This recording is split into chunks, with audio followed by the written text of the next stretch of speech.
Today being February 18th, 2015, I'd like to call the Charlton Planning Board meeting to be open. It is 7:15, and we're going to have a continuing public hearing for the Sunset City site plan application. Can you speak louder, please?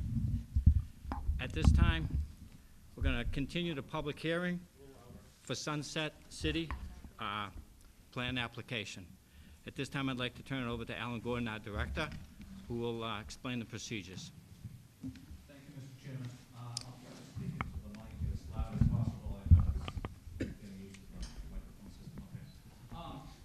I'd like to spend just about a few minutes, as briefly as possible, to repeat what I had said at the beginning of the first meeting session of the public hearing on January 7th, in case anybody is new this evening or you just weren't in the room at the very beginning of the hearing.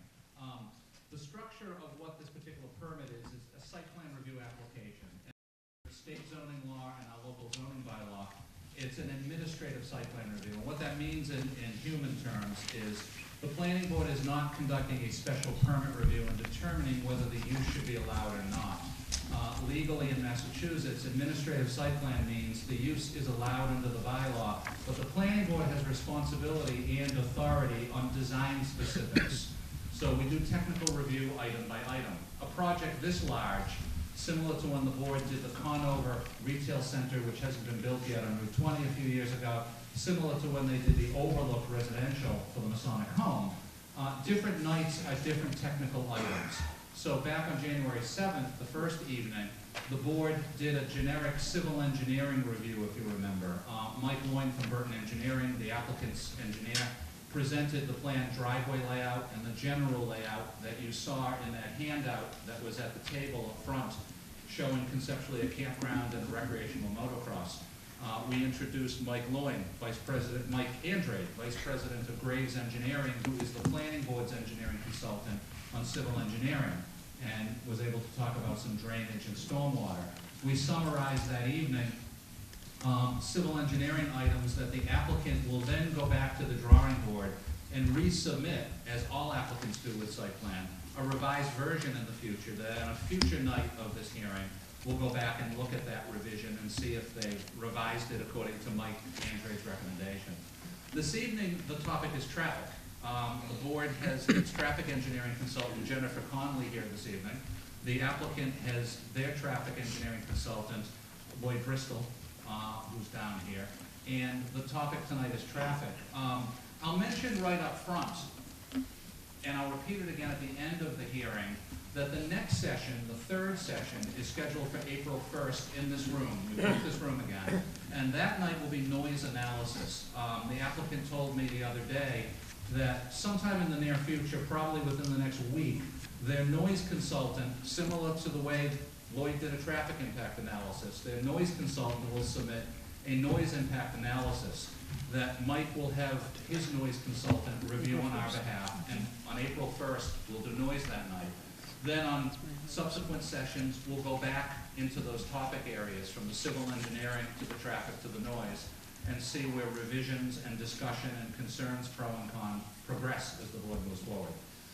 That said, briefly like to end my remarks with just describing the structure of this evening on traffic.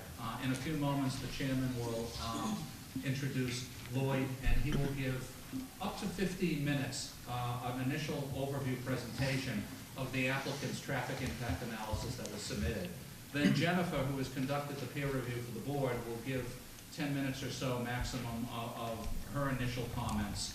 And then the board will start asking a few questions or comments, and then the board will open it up to anybody in the room who wishes to either comment or ask questions, regardless of your perspective. So with that, Mr. Chairman, I'd like to turn it back to you, and you can head it to the first gentleman. Okay, at this time, I'd like to ask Lloyd if he'd come up and give a presentation of the traffic study.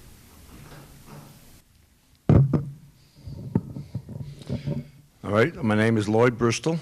I'm the manager of Bristol Traffic and Transportation Consulting. I'm out of North Brookfield, Mass.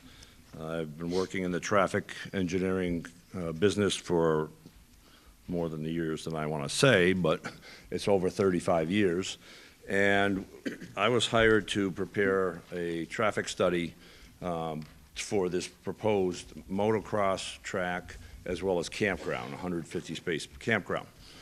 So initially what we do is we go out and we measure the roadways, we determine what the widths of the lanes are, and then we actually have people do traffic counts. They set machines out there to count 24 hours a day. In this case, because this is a facility that will have weekend events, we counted both during the weekdays. We counted from Wednesday through Friday, and then continue counting through the weekend for Saturday and Sunday.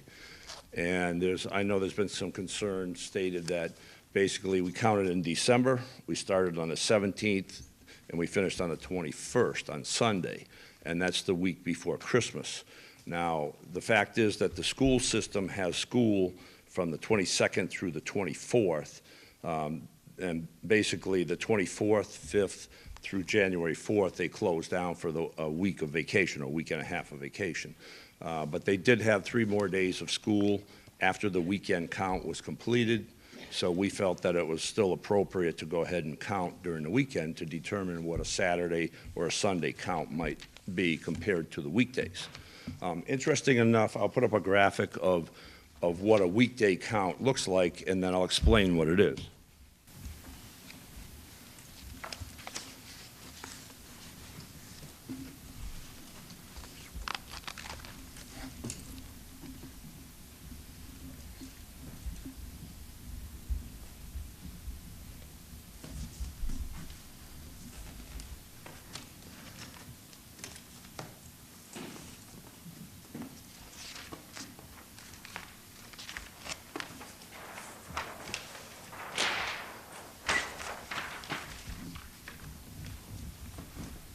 Turn this so that the board can see this as well. This is part of the traffic study. It's in the Appendix A of the traffic study. Excuse me, you could turn it to the audience because the board has their copies of the study. Okay, you have copies of this report. So, what this is showing is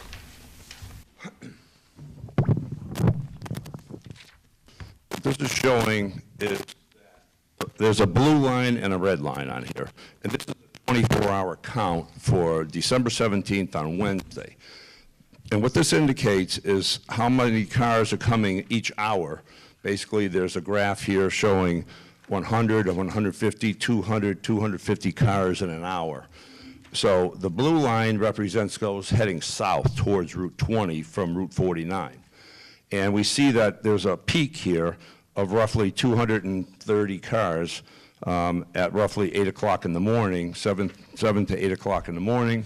And then the blue line drifts down to midday. It drops to 100 cars per hour. And then there's a little bit of a peak in the evening at 4 o'clock, 3 to 4 o'clock. It goes back up to about 150. So it goes from 225 back down to 100 and then up to 140, say. And then drifts off to the evening. This is midnight at the end. Just the opposite in the evening, the commute is basically red line. In the morning, it only hits 125 vehicles, levels off, and then in the evening, at roughly 4 o'clock, we go up to 250 cars back towards 49, Route 49. So it's basically, it really indicates that there's a commuter travel path along Brookfield Road. This count was taken right near where the site entrance is going to be, near the big red barn, basically. So what it's showing is that it's a reverse traffic trend. In the morning, cars are heading south, and many fewer traffic vehicles are heading south in the evening, whereas in heading north, there's very few cars going north in the morning, but a lot of cars in the evening, in comparison to the opposite direction. I just would like to point out, though, what we're talking about is 250 cars going one direction and only 150 cars going the other. So it's fewer than 400 cars both directions combined. Now, a two-lane roadway can easily handle up to 800, 900 cars in one direction in 1 hour. So this roadway could handle 1,600 cars to 1,800 cars, and what it's handling really is 400 cars in an hour. So that kind of puts a perspective on how heavy the traffic flow is. When you live on that road and you hear cars going by, you think it's really a busy road, but in fact it's not. Over a full day's period, it's roughly 3,900 to 4,100 cars traveling both directions on that roadway. Now, I worked in Auburn for 30 years, and I was on Auburn Street, and we had 12,000 cars a day on that road. This road has 4,000 or less. So that's kind of a comparison. Two-lane road can handle the 12,000 in Auburn. It's handling 4,000 here. So that shows that it's not really too many cars for this roadway, that there's room for other cars to actually come out onto the road and not really be to capacity yet. Now, this bottom graph shows a weekend count, which we have for Saturday for the December 20th count, and both directions are almost identical. There is no commuter peak. In the morning, in the evening, basically both directions are almost identical. You can see they're within like 25 cars direction. It's pretty much equal, but the overall count is 140 peak. So there's 280 cars, whereas there's 400 on a weekday during the worst hour of the day. So then we take a look at the project and we determine how many cars are going to be coming out of the project. So that would add to this roadway. And then we determine whether or not the intersection of the new driveway can handle both the traffic that's already going past here as well as the site traffic. Now, we did counts in December, so we adjust the December counts based on data that we have from Mass Highway showing which months of the year are the highest months and which are the lowest months. And December is a lower month. There's fewer cars on the road than there is, maybe on a good day in June, say. So what we do is we take this number and we adjust it upward so that it's more like an average month of the year. Now, and then on top of that, we look at not only in the year that we're studying, 2014, this count was done, we're looking at 5 years out once the project is built and the new traffic is assigned to the roads, the vehicles will be traveling on it. What will it be in 2019, 5 years from now, without the site, to see how the road's going to operate on its own without this project. Then we look at adding the traffic from the project in 2019 to see how much impact this project will have on that number in 2019. So we've added 5% basically because it was a December count to get it to be an average monthly count. Then we added 4% in order to make it to a summer count, because this project is going to have a peak usage in the summertime rather than, in October, November. There'll be more riders and users of the facility in the summer. So we look at what the summer month average is, and that's 4% higher. So we've added 5% to get it to be an average month, and then we added 4% to make it be a summer month because we counted in December. So we've added 9% to the traffic. That's the number that we look at for 2019 to add our traffic to. And we also increase based on an existing background traffic growth. Typically, the roadways in the area have new developments coming in. Somebody builds a new commercial site, somebody builds new houses, places, and the background traffic grows and increases as the years go by. So we look at what rate that would increase. And typically in this area, recently anyway, we've been using from 0.75% to 1% per year as an increase in traffic, just general background traffic, because of other developments. So what we did is we added that as well. So that's 5 years out to 2019, we add 5% more. This is all adding to the existing traffic flow on the road, so that when we analyze our traffic onto that road, we won't be underestimating what the real impact is going to be, because there's going to be more traffic on the road. As far as increase in traffic per year, I mean, 2008, when the economy fell through, basically we had negative numbers for growth. We actually had less traffic on the roads. People were not going places, they were laid off. But recently, we've been using 1% per year. So we're actually adding, to get to 2019, we're adding 14% more traffic before we even add our traffic to the job, so that we analyze and don't underestimate what this road is going to be carrying. However, as I mentioned before we run the analysis, we run a computer model to determine what the capacity of the intersection would be. And when you run the model, you run the numbers for the new traffic that's going to be on there, plus our own site traffic being added, and see what the difference is, to see how much impact our project has. But as I mentioned before, with only 400 cars, and if they can handle more than 1,500 or 1,600 cars in an hour, there's a lot of room for more traffic to get beyond there without actually degrading the traffic flow. So once the counts were done and we've collected basically all the traffic information, we also look at what the accident rates are, how many cars have had accidents in the vicinity. Well, this doesn't exist yet. There's a driveway there with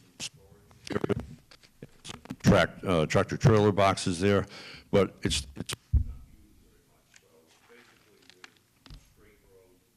no accidents that occurred within a short distance of this intersection. However, we looked at the accidents all the way to the west to the town line of Sturbridge, and we went to the east for a mile, that's 3/4 of a mile, and we went to the east for a mile to Osgood Road, and to see if there's any accidents in between. And there was 14 accidents. And of those, 11 of them, I believe it was, were accidents where cars just ran off the road. They hit utility poles, they went into ditches, they hit a curb, there was an injury with that vehicle, that driver. And there was only 3 accidents where there was another vehicle involved, where 2 vehicles actually had an accident. So that kind of shows you that the majority of the accidents are just single people driving along and driving off the road into a utility pole. What would the reason be for that? There's curves in the road. The fact is that the counts, when we do the counts, we also do speed study of how fast the cars are going. And it shows that this is signed 35 miles an hour, and yet the 85th percentile speed was 46 to 47 miles per hour. That means 11 to 12 miles an hour faster than the speed limit. And this is a curvy road, and there are hills that don't have the sight distance. So these cars, in my opinion, are driving off the road when they don't expect to. Maybe who knows, maybe they're texting, maybe they're looking down for a second, and there's a curve in the road, and they hit a utility pole. So what can help you to make this a safer road? It isn't really the intersection that's at fault on this. These are cars that are half a mile away from this intersection that this is occurring to. So we looked at saying a recommendation might be to have police out here periodically to enforce, so that the cars slow down and there's more of a chance the cars won't go off the road if they're paying attention more, going at slower speed. Personally, I would think you could recommend to reduce the speed to 30 miles an hour instead of 35. And you say that, well, the cars are still going to speed. Well, you got to enforce it for one thing, but typically cars go 5 to 10 miles over the speed limit, feeling safe in that zone, and if they go faster than that, they're a little bit more worried about getting stopped. So looking at 30 miles an hour, though, you say, how do you justify that for this road? Driving this 1 3/4, there are a number of hills that are so abrupt, basically, that the sight distance doesn't satisfy what you need to safely stop and going over the crest of a hill, because it's too sharp of a hill, and therefore at 35, well, really at 45, you can't see enough to stop. So that's an issue. It's not really an issue with our driveway because the traffic isn't there yet. We're at the crest of a hill where the sight distance is maximized for this location. I measure the sight distance requirements that the state has and the federal government has is something in the range of like 237 feet we have to have for a car to be able to see you pulling out and be able to safely stop. That's depending on that car to stop. And that's assuming wet pavement with ball tires. So looking at 237 feet, that's for 35 miles an hour. We have that sight distance. We exceed that sight distance. We have 295 in one direction, and I think 400 in the other. So now we're looking at, what about, 40 miles an hour? We also satisfy 40 miles an hour. But the average speed, or the 85th percentile, which is the speed that means 85% of all the cars driving on that road go that speed or slower. I mean, there's some cars that go 30, but 15% of the cars exceed 47. So they call it the 85th percentile. That's typically what we study. And in this case, at 46 to 47 miles per hour, the sight distance on a number of these crest hills don't satisfy that requirement, including the site to the east. Looking to the east, cars approaching at 47, it's too fast. So police protection basically out there and ticketing a few people would certainly help. Changing the speed limit would also help in the fact that just people tend to slow down another 5 miles an hour if the speed limit's 5 miles slower. But yet that really is not the problem that's occurring. They're running off the road because they're moving too fast. Really. So they're hitting objects that aren't cars, and it's not an intersection issue. So part of the study basically then is to run an analysis of adding our traffic. We estimated our traffic from two sources. One is that there's the Institute of Transportation Engineers has a book basically that they publish called the Trip Generation Manual, where they take thousands of studies nationwide of all kinds of uses, fast food restaurants, malls, they have residential developments, and they take a look at what they have counts that people actually submit to them, engineers submit to them, showing what the actual numbers are at different facilities, saying how many, say a residential subdivision, how many houses are in there, how many trips came out of that road during certain hours. They publish that, and that's the industry standard to use to estimate what another site might develop with traffic. They do have it for campgrounds. So we ran it for the numbers for a 150 lot site campground, assuming 90% occupancy. Now they don't have it for a motocross track. They don't have the data for that. So discussions were made with two different motocross sites in Connecticut. One is Moto Town, it's called, and the other one is Rocky Hill Motocross. And basically, that's where we generated the numbers for this site because it's going to be a similar size and similar use. We look at what's going on during the weekday,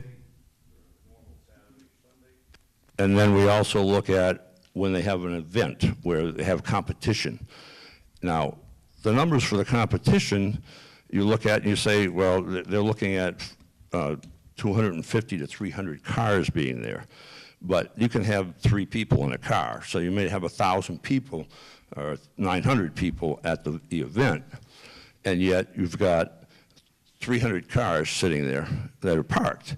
And they came into the site, but you know what? Probably, we estimated 33% of the campground sites would be used by people that are in the competition. That's probably a low estimate. It's probably going to be more like 50 to 60% of the campsites during a competition would be used by the motocross people. So they're not even coming in and going. They're just moving over to the other side of the site to their campsite, and they may go to dinner in Sturbridge, or they may just go shopping or something like that. But realistically, they're more apt to stay in the campground, and campgrounds have a pretty low generation rate. They don't generate a lot of traffic. Once they're in, they tend to stay or the week, and then they leave at the end.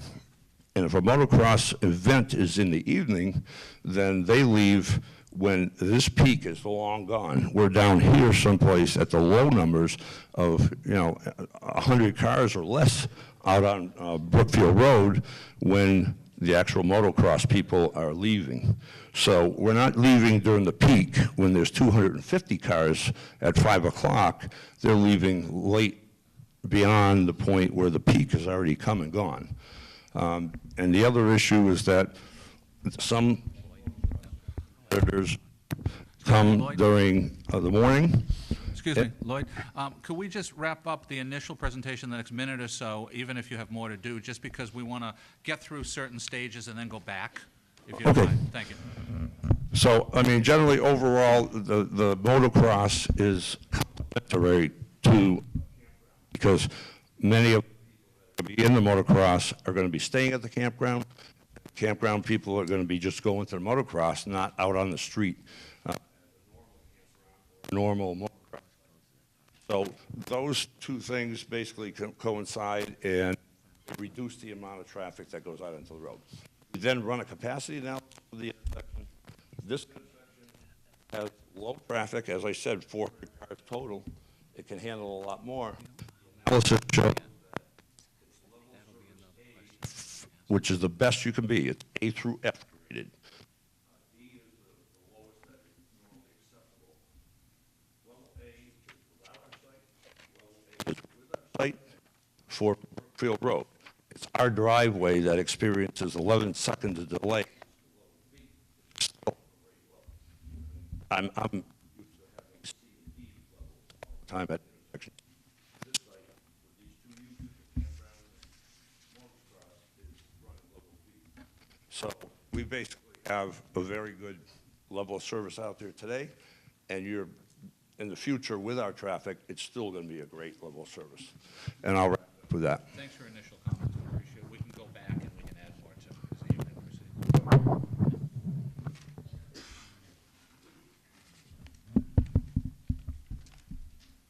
Okay, at this time, I'd like to ask Jennifer from Connelly Associates if she would comment on the report that she's read.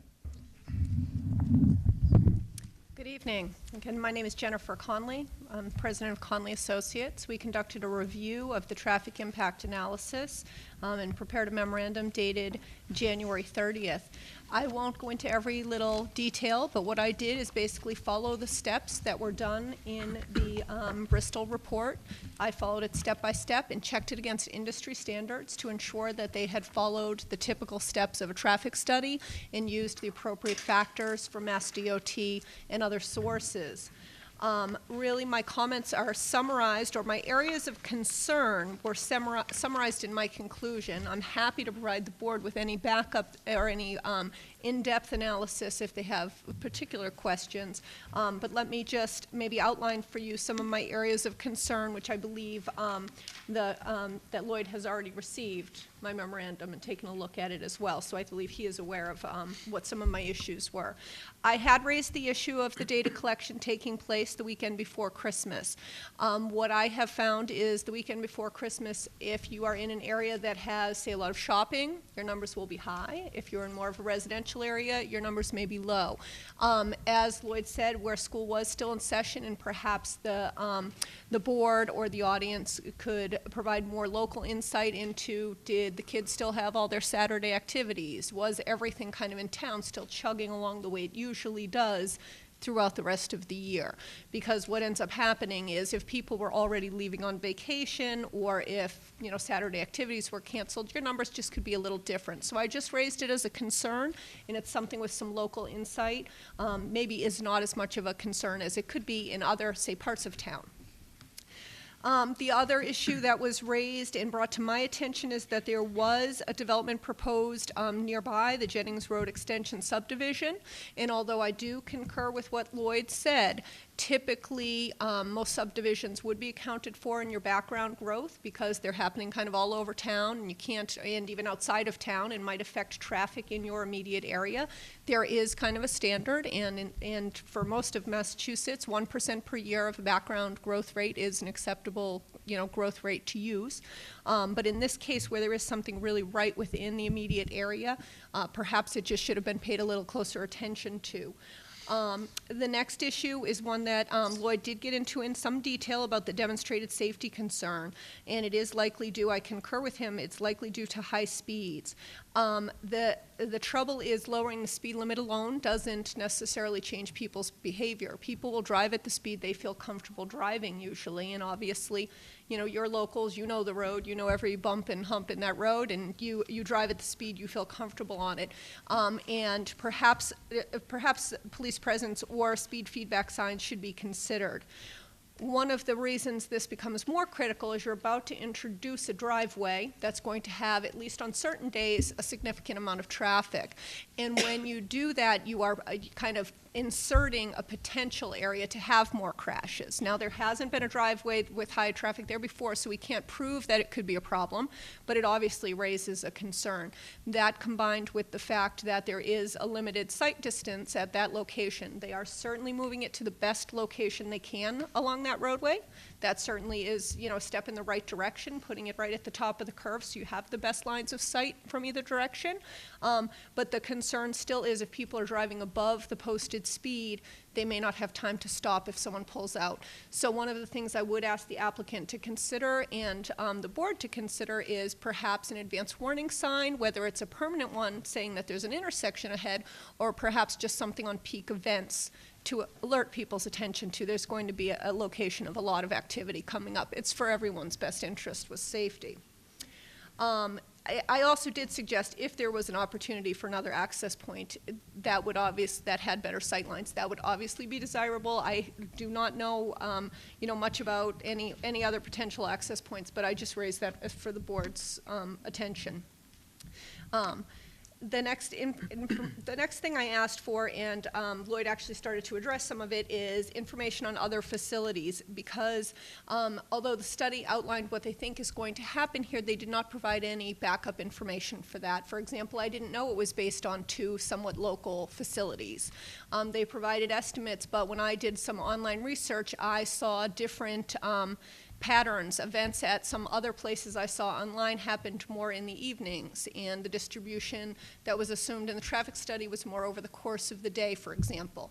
Having no experience myself with this type of facility, I can't really comment on it. It may be perfectly appropriate, but without the backup information from other locations to say this is the patterns that are observed, this is when they're busiest, this is how basically their traffic operates, it's difficult to make a judgment on that because it could be off by a factor of 2, it could be too high, it could be too low. We don't really know without looking at that backup information.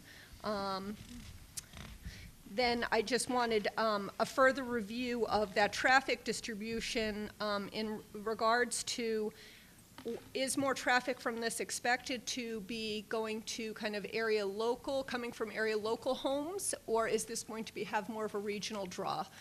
Are more people going to be coming from the interstate, or are more people going to be coming from local routes? Because that does change your trip patterns and where people will be coming from. And then it had been brought to my attention there was some local concern about the fact that the only intersection that was included in the study area was the site driveway. Now, for traffic studies, traffic engineers have to make a judgment call as to how much of an impact they're expecting a particular site to have, on different intersections. And my comment, and it's not a firm recommendation, because where there were some questions about, I didn't know about the sources for the trip generation data, and I wanted a verification on that distribution. I don't really know, is most of our traffic going to be oriented to and from the west, or is most of it going to be oriented to and from the south, or which direction, where are people coming from? So I can't really provide advice as to any one particular intersection being impacted. But what I did say is if there is a particular concern of the town and it plays out, for example, in this current traffic impact assessment, that 40 vehicles are going to pass through that intersection at Route 49 and Putnam Road, Brookfield Road, in that direction. In the event that there is already a town concern there, then it might be appropriate to have them study that. I don't, however, recommend just studying intersections for the sake of studying them. If there isn't already a concern or something that the town has an issue with, I don't think it makes sense for them to just study intersections and just waste time. But if there is certainly something that is of concern and the proponent is putting a fair amount of traffic in that direction, then it might make sense to widen the study area.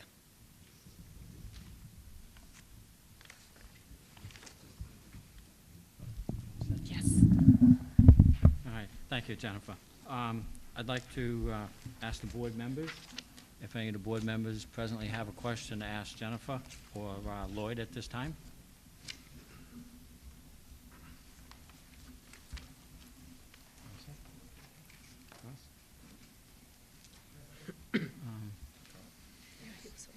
Kyle?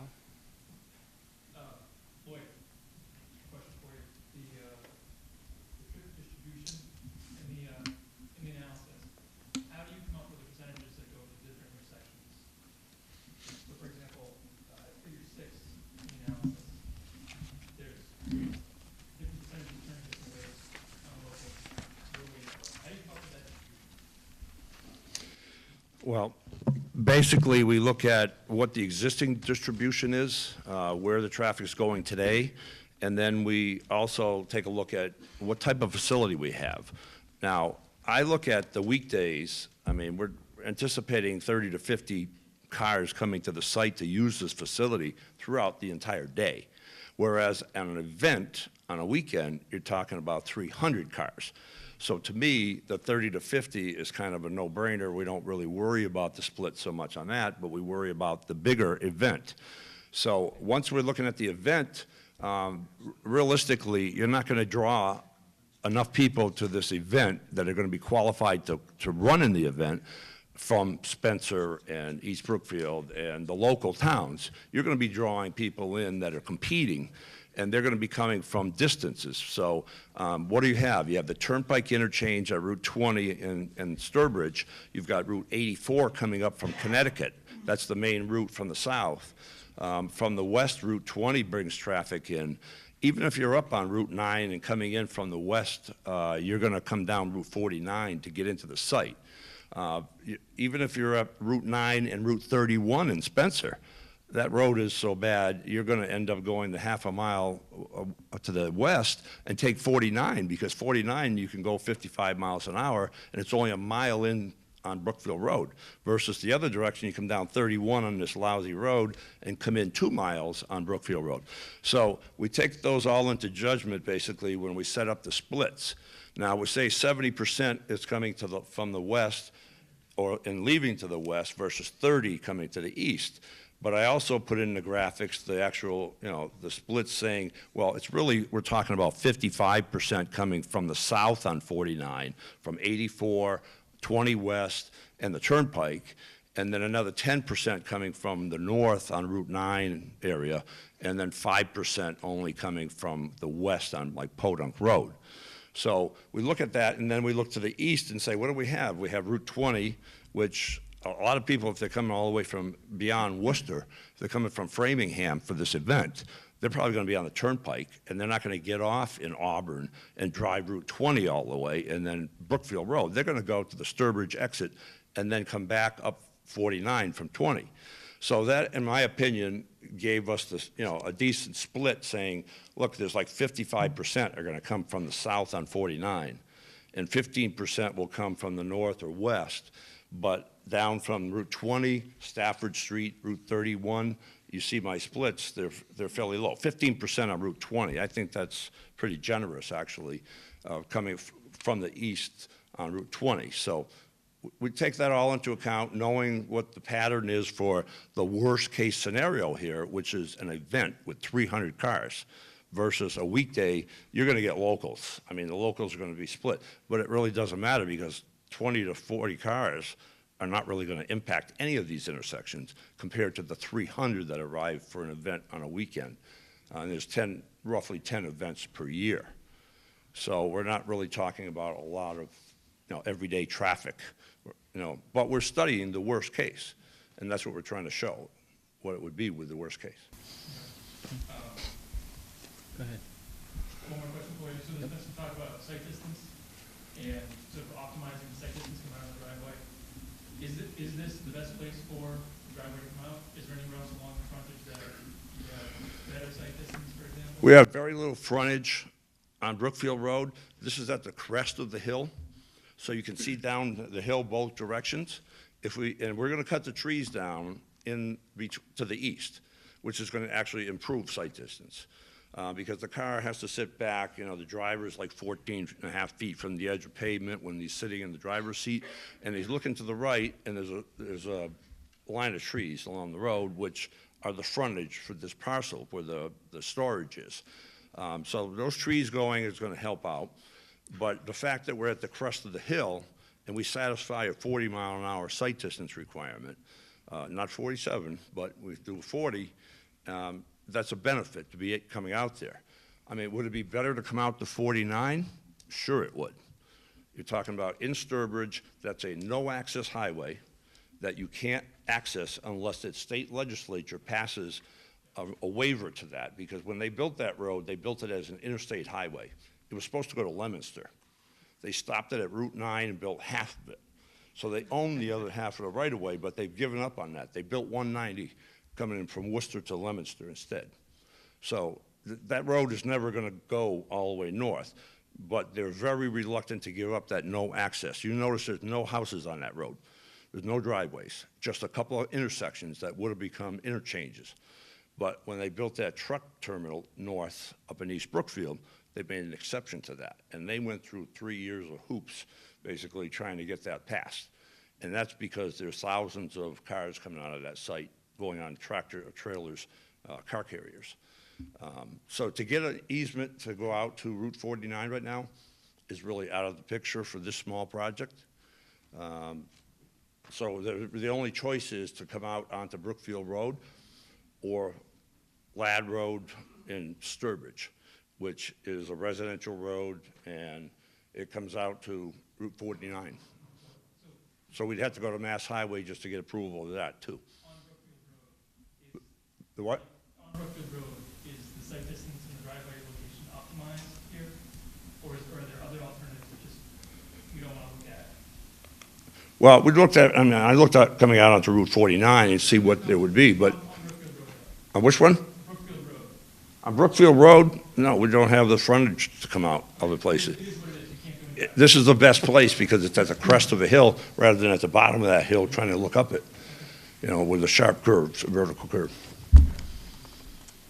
So, Do we have any other board members who'd like to make a comment? Liz? Go ahead, Melissa.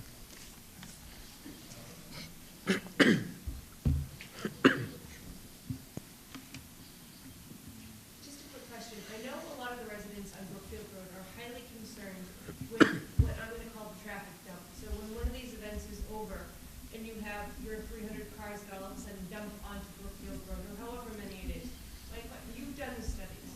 When these events take place, are people coming in and out on a regular basis, or are people dumping onto the road all at once? And if they are dumping onto the road all at once, what is the impact to the existing residents who are on the road? it doesn't all occur at one time. The 300 cars don't just exodus at 9:05. Some are in the event and they compete and they did lousy. They leave right after they're finished. There's no need to hang around to watch everybody else win when you're losing that bad. Some might stay and watch it. Some might just go over to the campground and light a fire and have supper because they're already camping there. But the fact is that there's different events, different competitions. Not everybody's on the track at once. And the people that are watching, as well as the people that are there for the event itself to compete, come at different times. So that's why it's spread out. And it's not spread out uniformly throughout the day. We anticipated 150 arriving in the morning and 150 arriving in the evening, and the other 200 out of 500 trips for the day would be spread pretty much throughout the day. Some parents might come because they know their son's competing at 5 o'clock, not at the 9 o'clock run. So there isn't 300 cars all arriving at once and all leaving at once, no.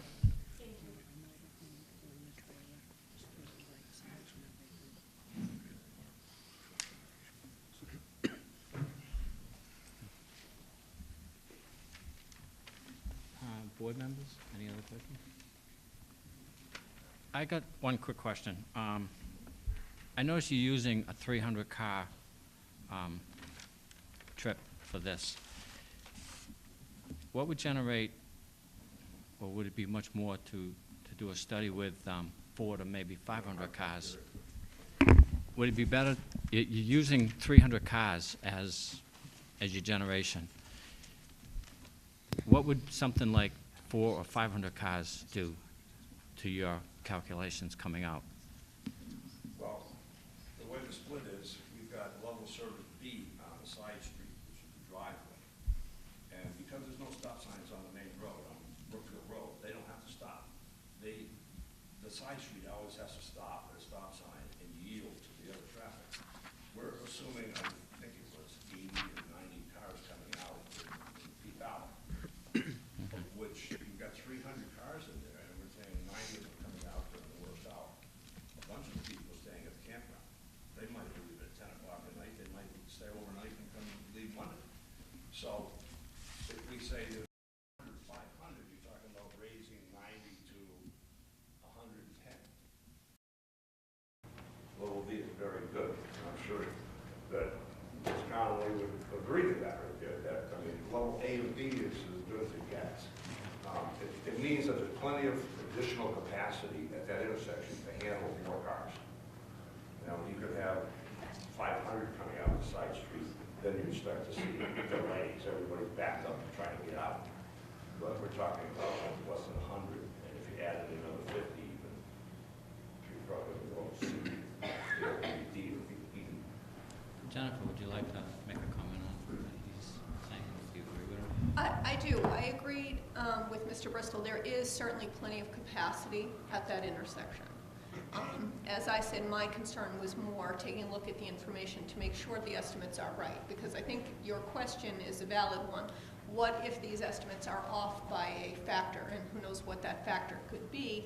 And I think for myself, and probably the board, would feel better just to say, okay, this site in Connecticut, this is what they do on their event day, and this other site, this is what they do on their event day, and just so that the board can feel a little more comfortable. Those two sites are comparable, they have about the same number of parking spots, how they compare, and then draw their conclusions from that. I think that would go a long way to making me feel better, but what he did say is correct. If there were another, say, 20 cars exiting during the peak hour, your level of service is still going to be very good.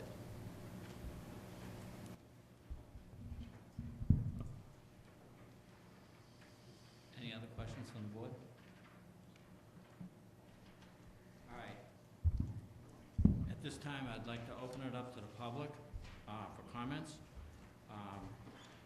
When you come up to the mic to make a statement, could you please state your name, your address, your residence, and address the question to the board, and we will direct it to the proper person. And if you could limit it to about a 3-minute question, I'd appreciate it. Mr. Chairman, my name is Ron Sherrod. I reside at 205 Brookfield Road. I've lived there since 1984. It's interesting when you have consultants, I've engaged many of them, and they can color the picture a lot of different ways for you. And it's also interesting when you compare Brookfield Road to a street in Auburn. It's like comparing a cherry to a watermelon, totally different. Brookfield Road is a very difficult road, as I think you are all very aware.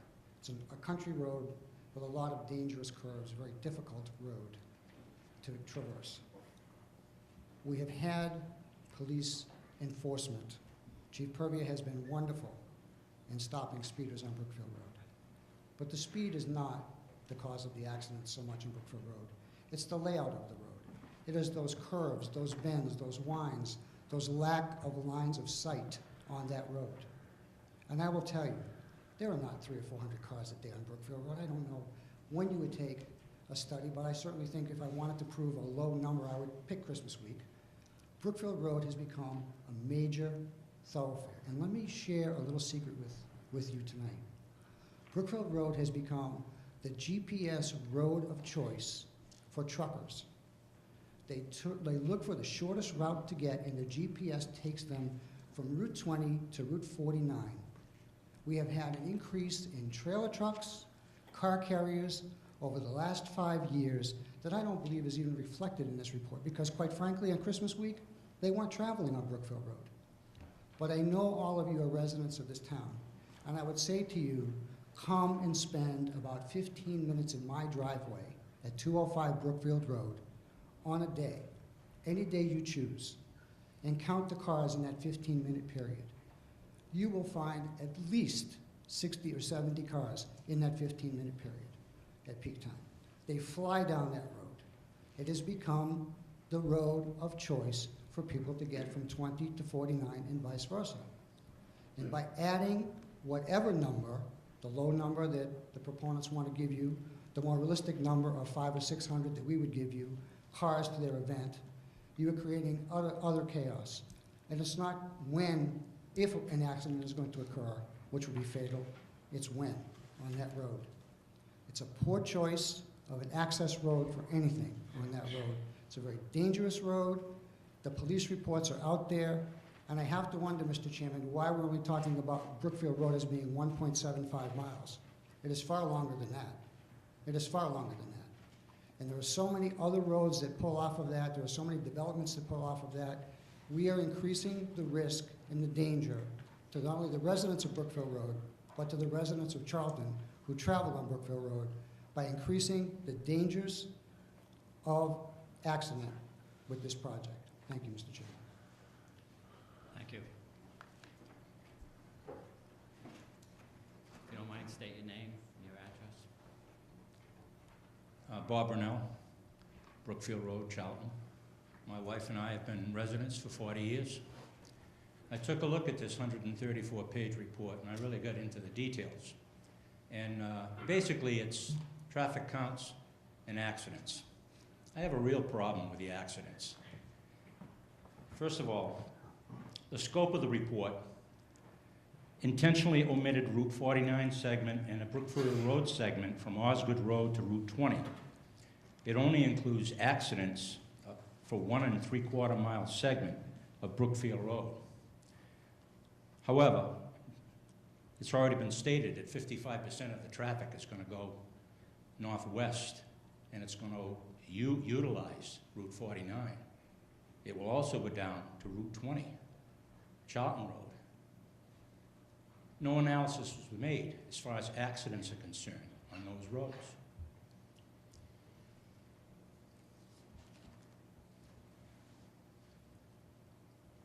Additionally, the automatic vehicle count was placed northwest of the proposed site entrance and does not include actual trip counts emanating from Jennings Drive, the 55 site development plan for the end of Jennings Drive, traffic originating from Osgood Road, traffic originating from Fitzgerald Road,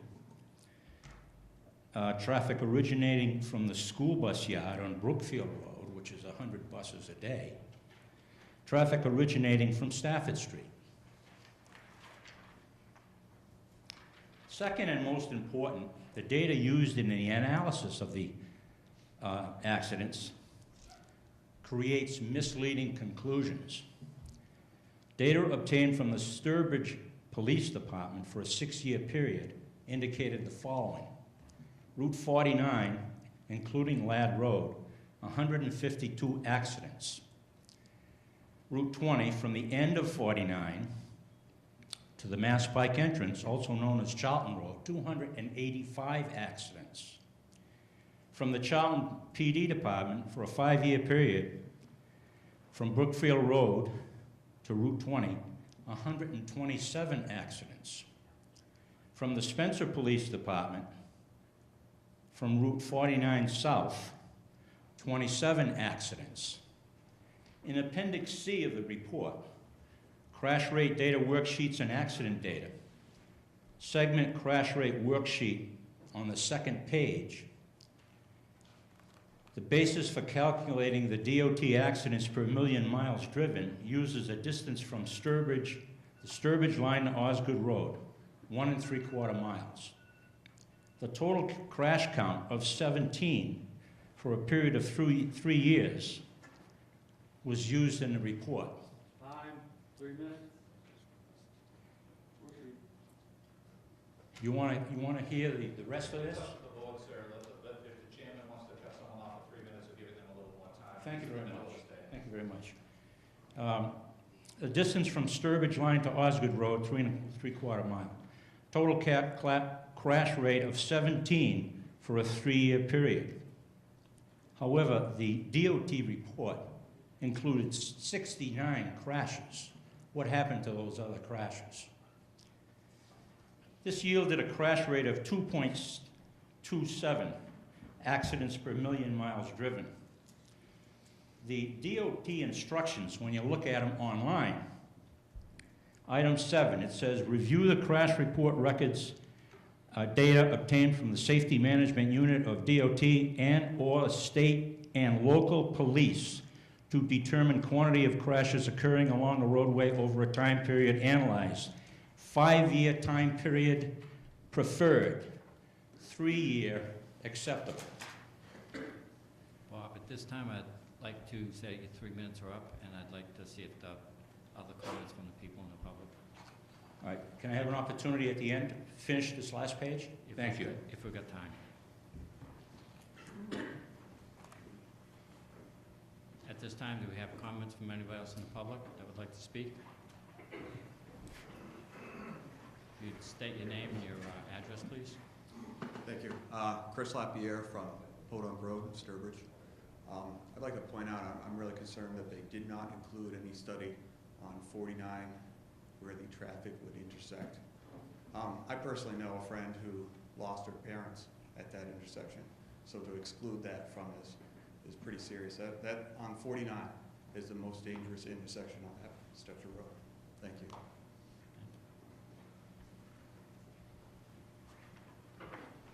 Do we have any other comments at this time? Christopher C., 122 City Depot Road. I believe that the traffic analysis should have been done between spring and fall when it's going to be peak. By doing it when he did, he's omitting the 3 major sports in town for that time: baseball, softball, and soccer, where families are going back and forth all day. Also, if you have a game in the morning, game in the afternoon, you're going to spend several trips back and forth going home on Brookfield Road, which would increase those numbers exponentially.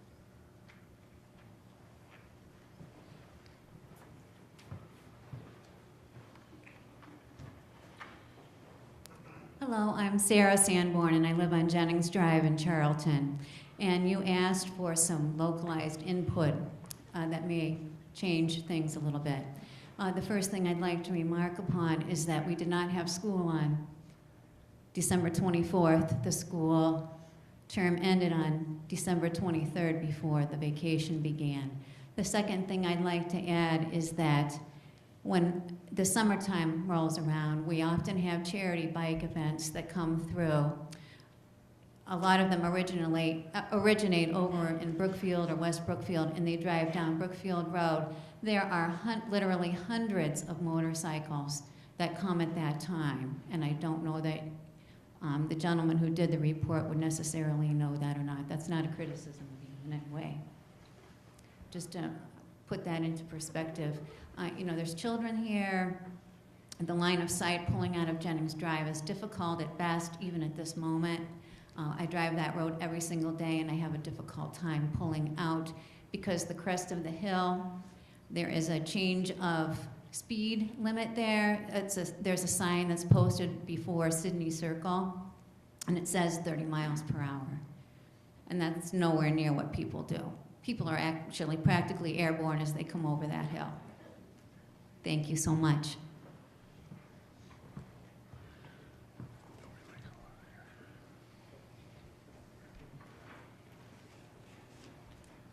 Hello, Mary Louise Mehee Cohn. I live at 207 Podunk Road in Sturbridge.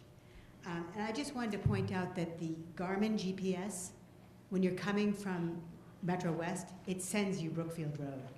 So if you don't know where you're going and you're following your GPS, you're going to be sent up Brookfield Road. And I also wondered if the traffic study accounted for trailers, you know, that carry the bikes, the motorcycles on them, and also, and just and how that would impact traffic as well. So, I mean, does that count as one vehicle, two vehicles, you know what I mean? Thank you, and thank you so much for your work. Lloyd, would you like to comment on that at all? trailers? on the trailers.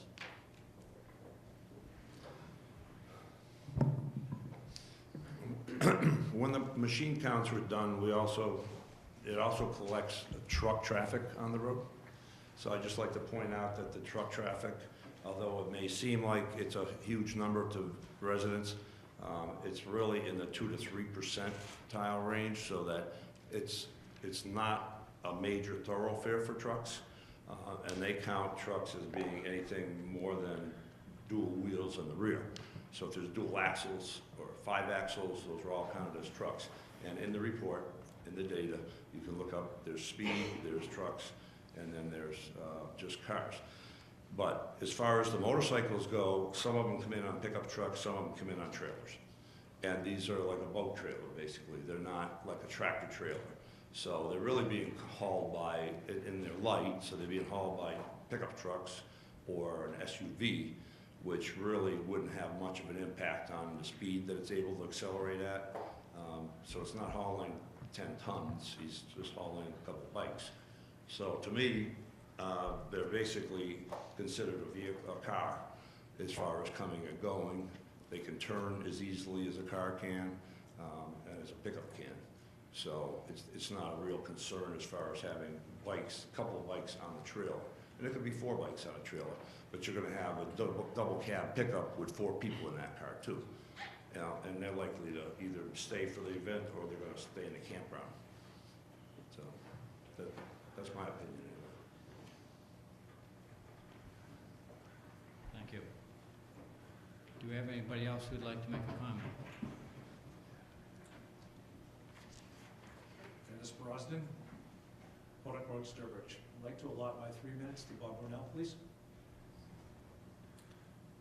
Could we hold that for another minute or so to see if anybody else has a comment?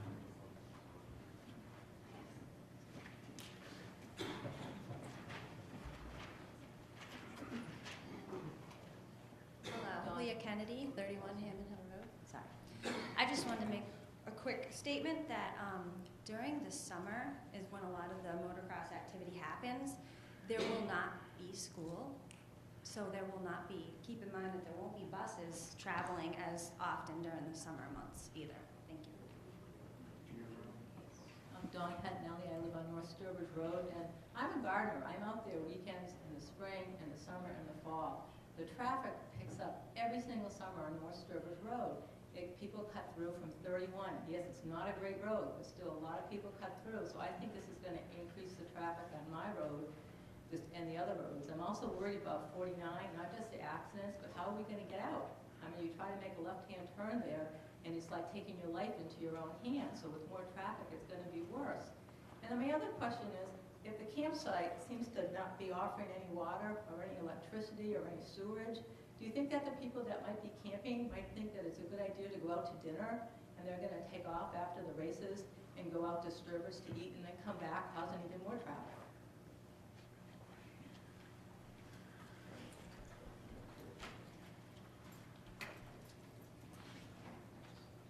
Lloyd, would you like to address that question? Right. Typical campgrounds, people do go out to eat. They camp, they go to Sturbridge Village. Right now, you go to Sturbridge Village, what do? You go to a motel room, go to eat in a restaurant, and then you leave the area because there's nothing else to do. These people are going to be campers that, I mean, unless you're in Wells State Park, which is pretty small, even those people, they may either eat at their campsite or they may go to a restaurant in the downtown. And that's accounted for in the ITE statistics for campgrounds. People do go and leave, and they go visit areas, you know, historic areas, plus they go to eat. So that really wouldn't generate new traffic. That would be some of the numbers that are already generated by the ITE statistics. It would be the motorcycle guys, basically, that would they be going back to the campsite or would they just be going out to eat? Same thing, basically. Some of them go out to eat, some of them don't. So those numbers are already factored in. Any other comments from the public?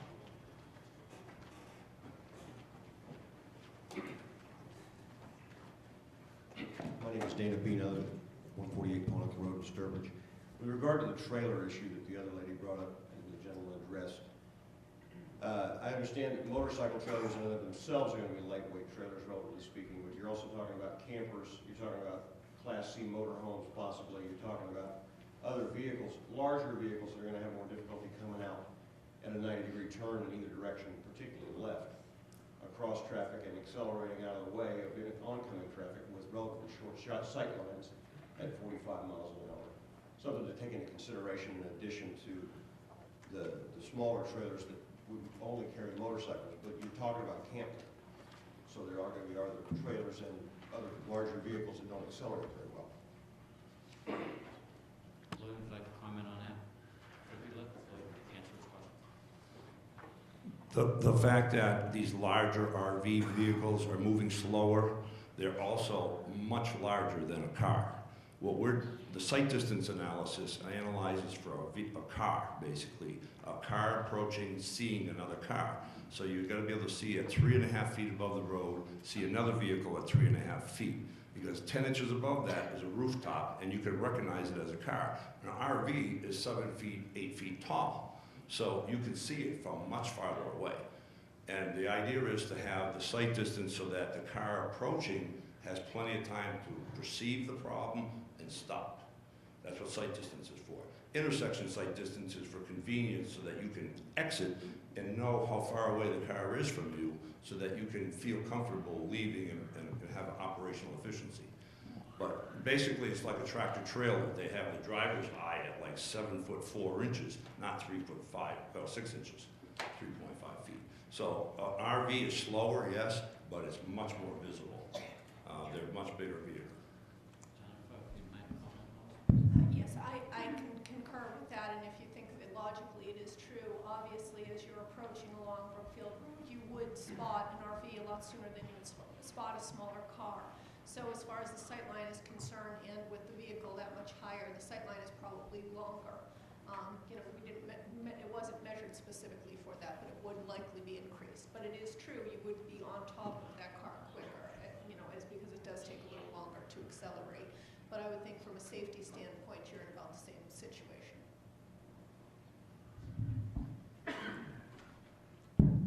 Yes, go ahead, have your turn. My name is Marcia Liedick. I live at 251 Brookfield Road.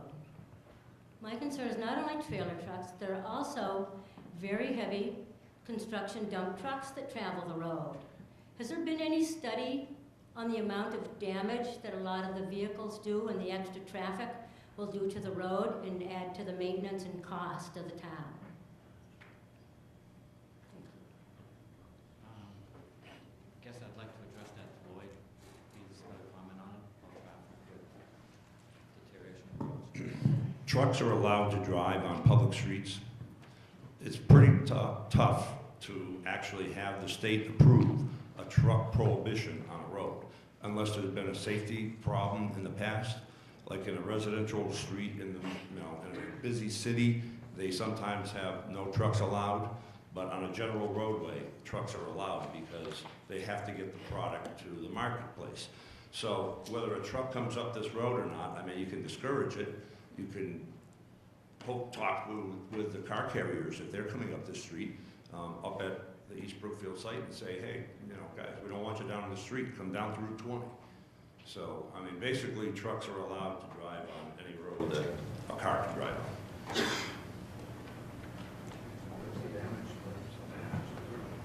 Is there any more follow-up questions? Chief?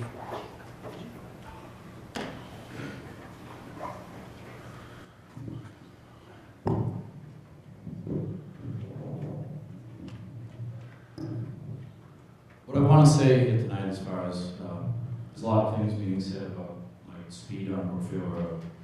I can tell you there's many roads where people are going over the speed limit. Let me give you for an example, like Muggy Hill Road. Muggy Hill Road, going to Bay Path, 30 miles an hour. If you sit there with one of my officers in an unmarked, so that you don't know that he's there, unless you have a radar detector. Most people going a lot of times 20 miles an hour. Like when school comes in, we post people out there. It's unbelievable, what the speeds will be. People are travel down Partridge Hill Road. We do a lot of enforcement down there, and that speed is even lower. So whether Brookfield Road is posted at 30 or 35, it's an enforcement issue.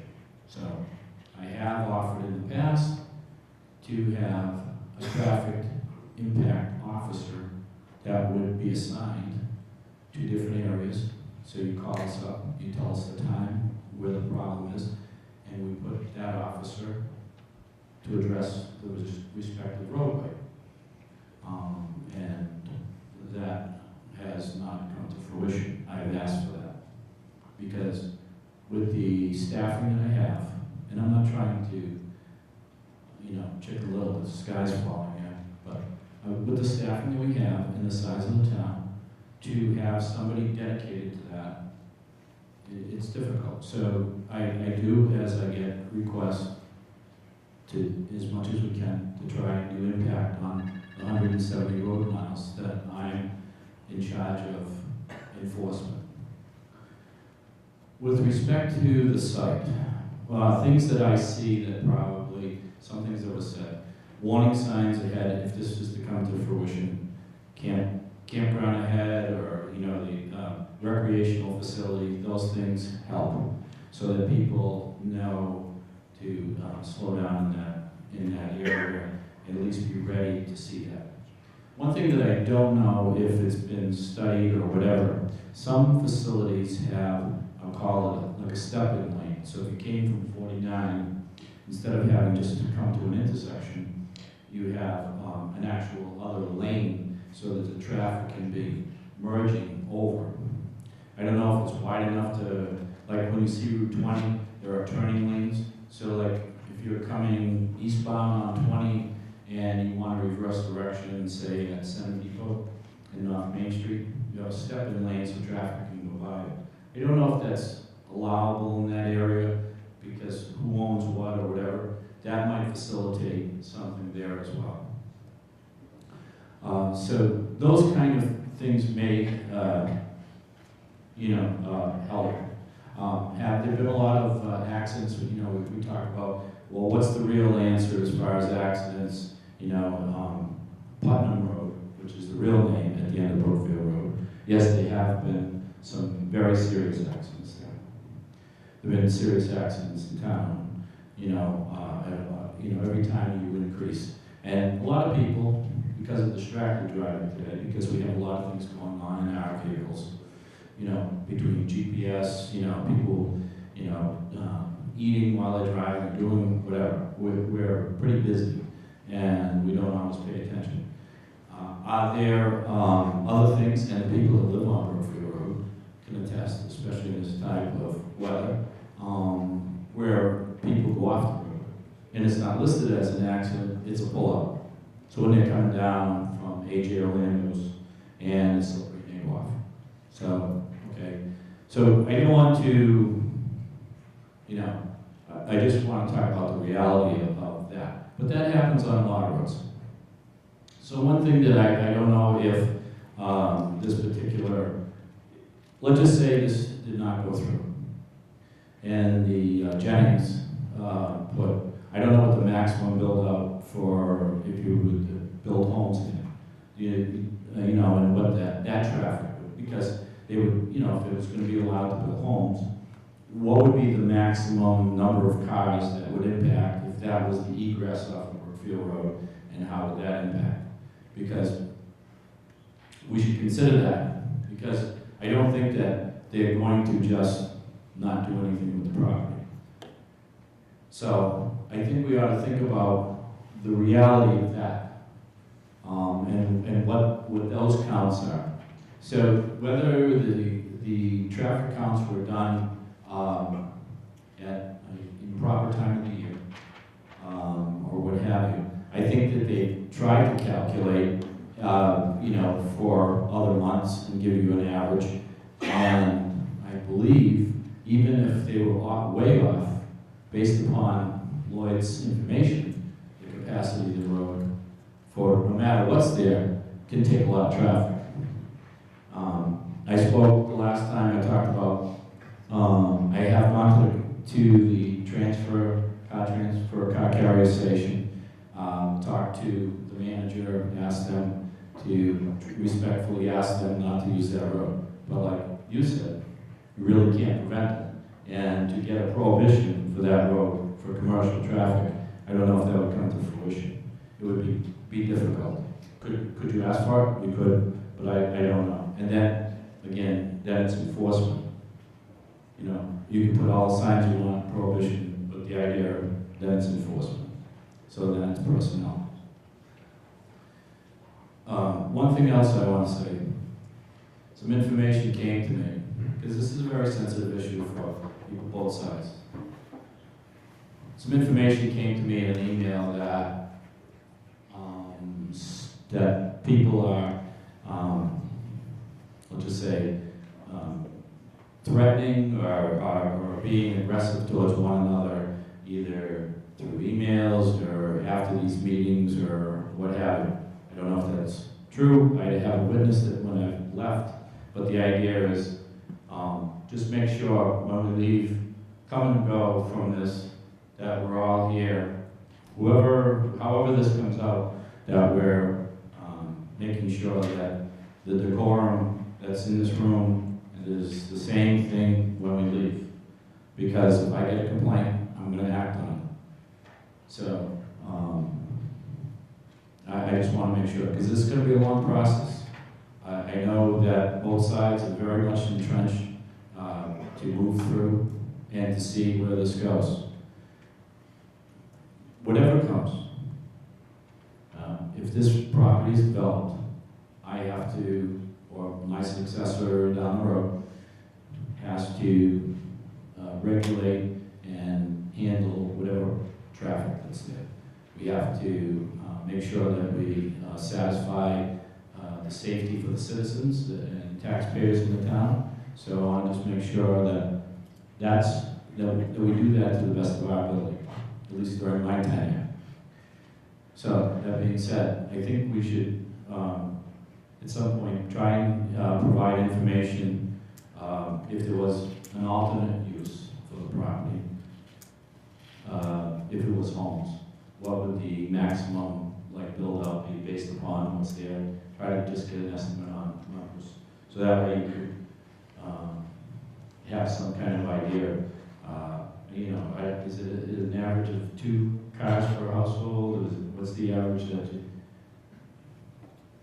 10 trips. No, I'm talking about the number of cars per household on average when you have a development. Single house, 5 in, 5 out, 10 trips per day, per house. Yeah, I'm asking the number of cars. I was just saying. You just give the 5 cars, 5 trips in, 5 trips out. 5 in, 5 Go out. to the grocery store and back. Go inside. So an average of no matter how, if a household had 2 cars or 5 cars, you're on average it's 10 trips. Okay. 10 trips, Okay. 2,000 for 200 houses. 2,000 for 200 houses. Today there's 4,000 on that road. Okay. So anyways, like I said, I don't know what the property, the maximum amount would be, 200 plus, based upon what the buildable parts. So, okay. So if they built it for everything that they could build on, you're saying that it would be an average of 2,000 trips minimum out to Brookfield Road. Okay, I think that's something that should be thought about. So. And just to clarify so people know, you mentioned that ITE trip generation. That figure you just gave is from that nationwide modeling, the ITE trip generation. Yes, and actually that's probably 1,000 different studies that have been done. That's one of the most popular ones, is single-family residential. That there's 5 people will leave and people will come back home every day. And there's at least 5 trips out and 5 trips back. That's 10 times cars will go by on Brookfield Road, either heading south or heading north, coming back home. I do want to offer a few comments, but I know that Jennifer, regarding the previous conversation, has been prior to, so I defer at the moment, and I can jump in later. We would avoid Jennifer asking a question to ask.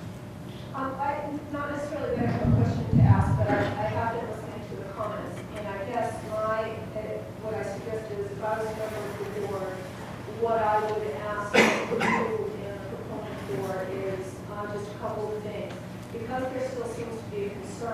about the existing traffic on Brookfield Road and what it's composed of. Would you be able to do just a weekday PM, peak out, period count, 4 to 6, sit out there yourself or someone else, sit out there and count the traffic, just so that it kind of puts to bed the issue of are the December counts reasonable, or if they're not, and then it takes away then any concern about the existing baseline information. Are you saying a weekday or Just a weekday. at this time of year? Yeah, just to compare, so just let us know, are those numbers, reasonably accurate, are they off by 10%, which is certainly within, variation, 10% is reasonable, or are they off by a factor 2? Where do we stand with that? If there is some concern about those numbers. Near the site driveway. So like 2 hours during the peak period. Yeah, 4 to 6 p.m. weekday, Tuesday to Thursday, one of those days, just to make that issue go away. The other issue that I think is still there's some concern about is, there's talk about the number of trailers that are leaving, the number of campers that are leaving. Maybe just provide some of whatever you have for backup information on other facilities. And if the town authorizes me to take a look at it and just verify that what you have in your report seems reasonable. So again, that's another grouping of information that folks have a concern with, and that would help put some minds at ease if I were to look at the information and confirm that yes, this is what an event typically looks like at these facilities, and could it be independently confirmed. I mean, I could certainly call the people who operate these facilities and just confirm what kind of events they hold. Okay. There are two events that happen. Yes, yes. And then the final thing that I would bring up for you to consider, and that I think it sounds like the chief is in agreement on, that perhaps some sort of signage, some sort of a warning, something, so that it alerts people to these aren't just driveways. There's going to be a location that is going to have a lot more activity, and is going to be more of a concern. So some kind of an advanced warning sign of either an intersection or campground ahead, or something. And I would leave it up to you to design what it is you think would be appropriate and how you'd like to do it. I would just mention to the board, and this might not be something that you can necessarily condition, but perhaps something on event days, you put a flag out, or something so that it is, everyone knows there's more going on those particular days. We planned on police details. Fabulous, that's even better. Okay, we do have other things to get to at 9 o'clock, so we have approximately about a 15-minute period. I'd like to let Chief Previa make one more comment, and our planning director has a comment to make. And then I'm going to, if there's time allotted, I'd like to have the board, if they have any follow-up questions, to ask. Chief, if you can make it short and limited for time. Yes, thank you, Mr. Chairman. Just something else,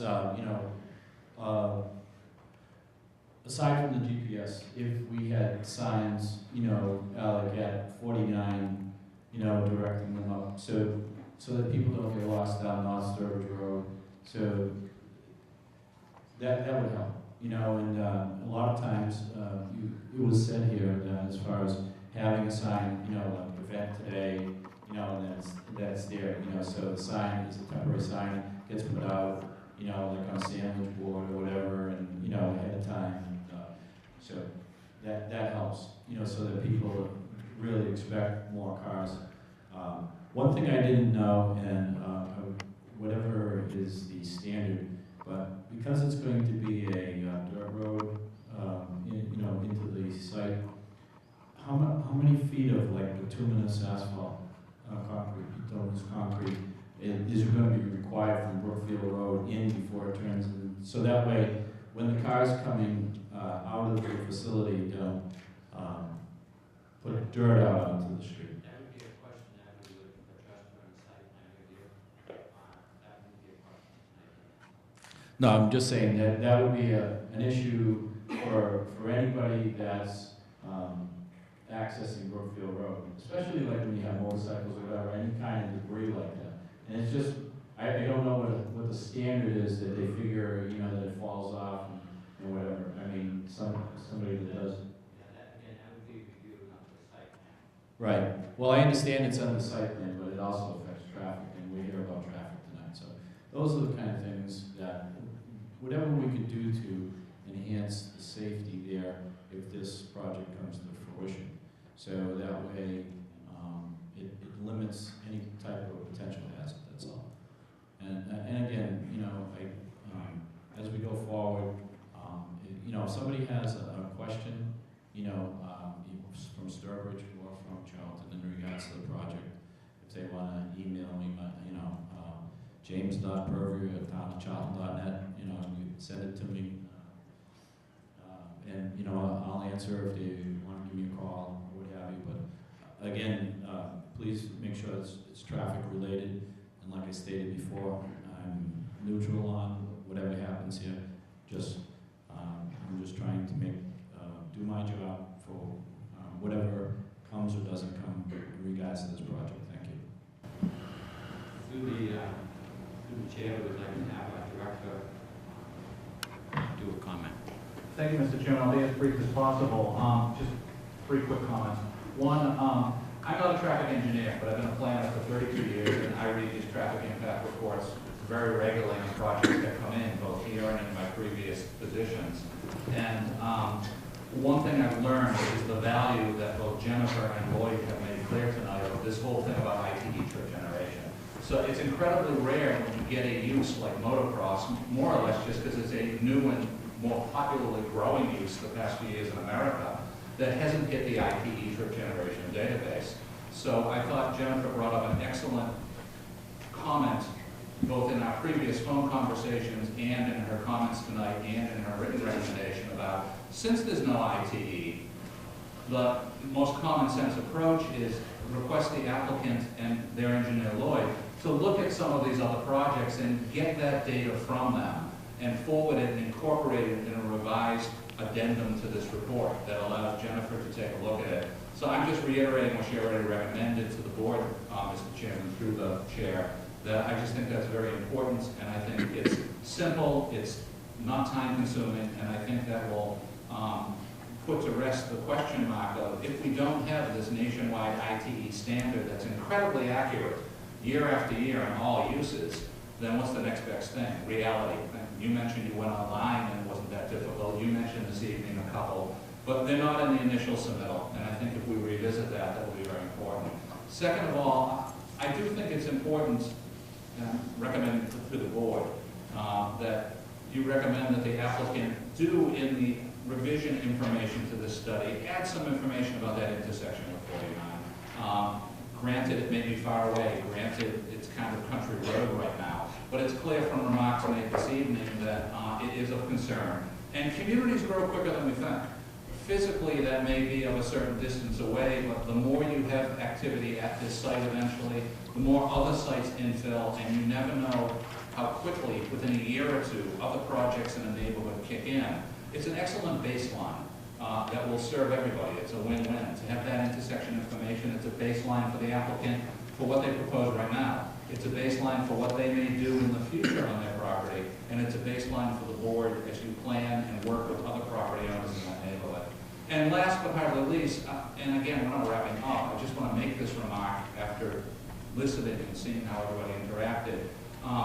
I want people to understand the faith we have in both engineers, the applicant's traffic engineer and our engineer, because they're both experienced in this community. I don't want anyone this evening to think that Lloyd doesn't know Charlton. I've known Lloyd since I started out in the 1980s, and he's worked all over Worcester County.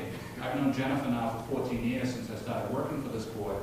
She comes out to this town, and she analyzes and looks at sites for years on different projects. This isn't her first rodeo, as they say. And I think both of them are professional enough to understand, while they each have been brought in, applicant and board, they bring as much objectivity and traffic engineering professionalism to this process. So I want people to understand that they're veterans of Charlton, both of them, and that's important to this process. Thank you, Mr. Chairman. All right, again, like I said, we're running short on time. I'm going to open up to give Bob another comment at finishing his speech. Hopefully we can do this in like a 3 to 4 minute, because I'd also like to ask the board members for any follow-up questions.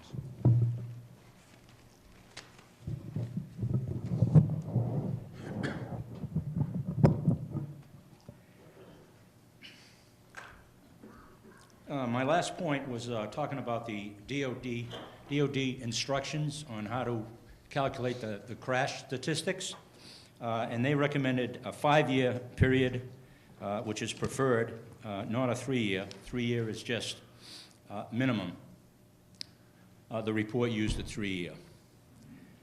What I did was I used the crash data worksheet and plugged in the information from the distance from Sturbridge line southeast to Route 20, 2.9 miles instead of the 1.75 miles. And I used 127 accidents directly from the police department, which I think going to the source of any police department is more credible than going to a state or even a federal agency. The calculated average crash rate would be 6.12. Now, the DOT Highway Division District 3 average rate of accidents per 1 million miles traveled for a rural major collector is 1.61.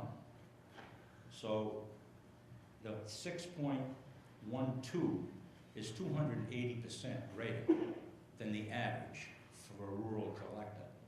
That's a pretty significant increase. So in terms of accidents, I think the report is just incomplete. I respectfully urge the board to take whatever means necessary to correct these inconsistencies by including the appropriate roadways in the analysis, using local crash data from Charlton, Sturbridge, and Spencer. The estimated vehicles as a result of the project implementation is significant. The incremental traffic on Brookfield Road, 49, and Route 20 in Sturbridge should be used to determine the incremental accidents on those roadways. We as residents would like to know what the accident increase is going to be. We all use those roads. I live in Charlton, but I go to Sturbridge all the time.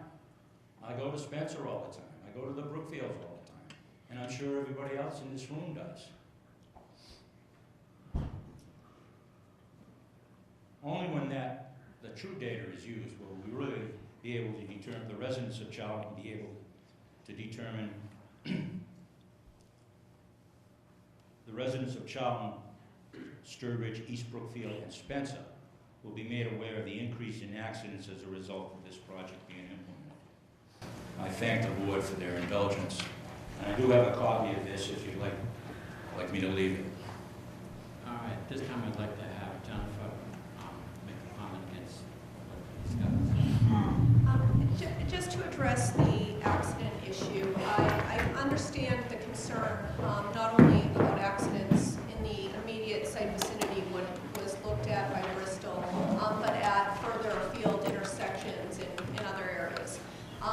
And in the event that he had only looked at a very small area that didn't report many accidents, or he wasn't shedding light on what is an accident concern, a crash concern, I would suggest then in additional information. But I do think that he has been very upfront about the fact that there is a speed problem and that there are a number of accidents. So I don't think studying further afield along Brookfield Road is going to, yes, it will result in more accidents, but I don't know that it's going to shed any additional light. I think we know, and of course you folks living there know, what some of the issues are. You know, it's very curvy, there's hills, there are blind spots, and people are driving pretty fast, and it's resulting in some crashes.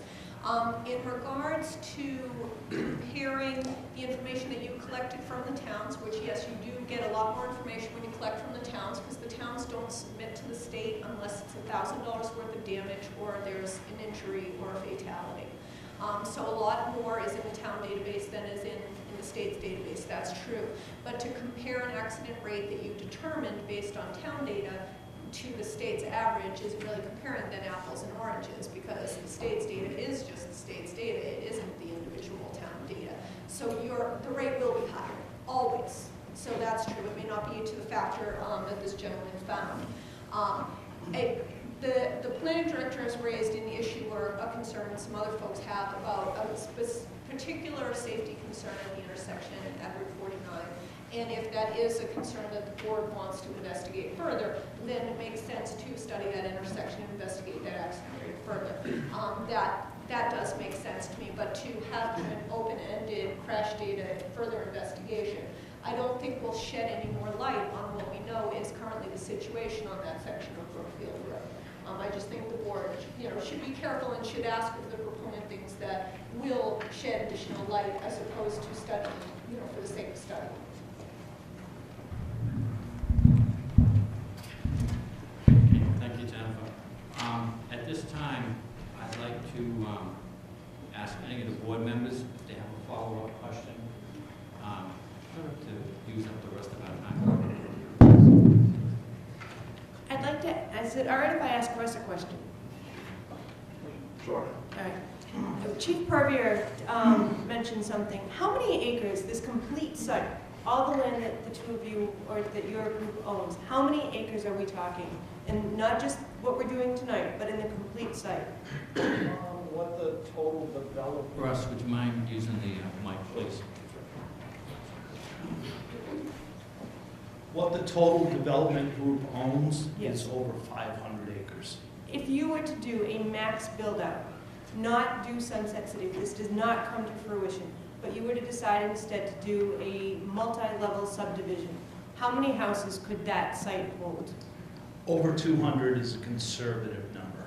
Okay. That's why Lloyd gave you the number Okay, of that's 200 plus houses being 2,000 cars per day. okay. on that And road.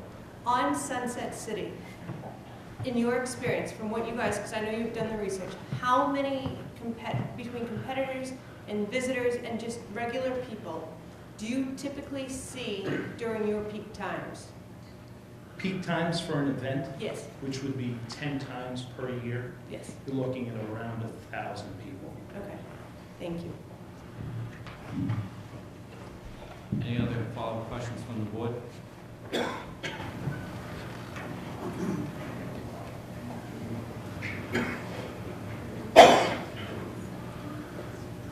All right, at this time, we've heard from the consulting people, we've heard from the public. The board has asked a lot of questions.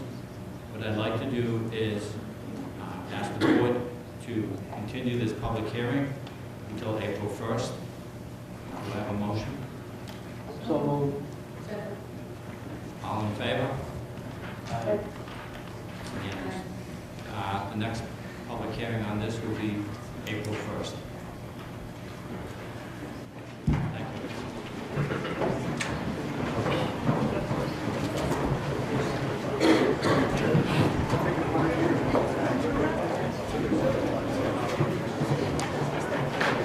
All right, being 9 o'clock, we have our planning board annual report. Alan, to Thank you, Mr. Chairman. I emailed copies to you so you'd have a chance to read it ahead, but I'd like to just give you paper copies right now too. So 4 to the right and 3 to the left. And just briefly, what I did in the draft is I followed the format that you set several years ago. So the reason we stick to this format so far has been so you and other people can compare information year after year type of thing. I would just point out a couple of things. Starting on page 2 under non-residential plans reviewed for 2014, it just shows that we literally increased by about 100%. While there are 11 site plan reviews, which went up from 5 or 6 the year before, those are only the ones you completed. There's obviously several more that are in the pipeline, and then there's dozens of projects, as you know, that are pre-application and post-application management for years to come. Everything else is pretty routine, and I'd just be glad to answer any questions. I would just recommend that if you'd like to make any changes, we can do it absolutely, but the Selectman and Town Administrator had asked all boards and departments if by the end of next week it could be submitted, so you don't have another meeting. You can either finalize it tonight, or if you want to take another day or two to call or email me for anything, I'd leave it to your discretion.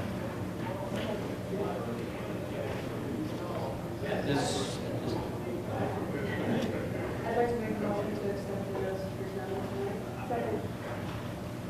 All in favor? Aye.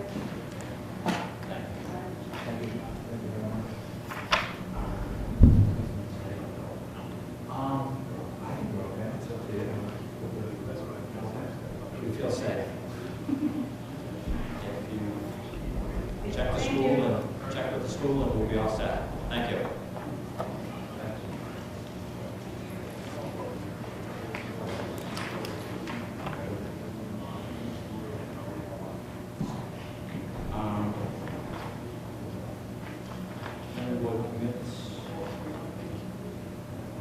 You have 3 requests to extend active projects. The first is from Tim Reardon, who is building the Hammondwood subdivision, and he requested the annual extension, which would be to February 15th. He's steadily busy in there and pretty active, and it seems to be going well. No problems with the project. Do I have a motion to extend Tim Reardon's Hammondwood subdivision for 2015-2016? All in favor? Aye. The second one came in from Mike Loyne at Burton Engineering. His client is Paul Gass, who bought the Ellie Pond subdivision a few years ago, and they plan to get very active in a month or two when the snow melts. I believe the last section of it had 5 house lots. So he's asking, coincidentally, it's the same date from the approvals, the February 15th, 2016 date. And as soon as the snow melts, we're going to see a lot of road construction, and so they can get up to snuff and come back to you for some lot releases this spring and summer. Do I have a motion to extend Ellie Pond Estate for a 1-year extension to 2/15/2016? Second. All in favor? Aye. Thank you. And the third one is also from Mike Loyne, whose client is Ralph Nichols, who owns the industrial park at 100 Sturbridge Road on Route 20. And if you recall, you had approved a revision to the Miller Products site plan building last year, and they just hadn't gotten around in the last building season to adding that 4,000 square foot industrial addition to that building. So again, they'd like to get going in the spring, and they just need an extension of the approval to February 19th of 2016. Do I have a motion for Ralph Nichols' address at 100 Sturbridge Road for approval for the extension going to 2/19/2016? All in favor? Aye. Thank you.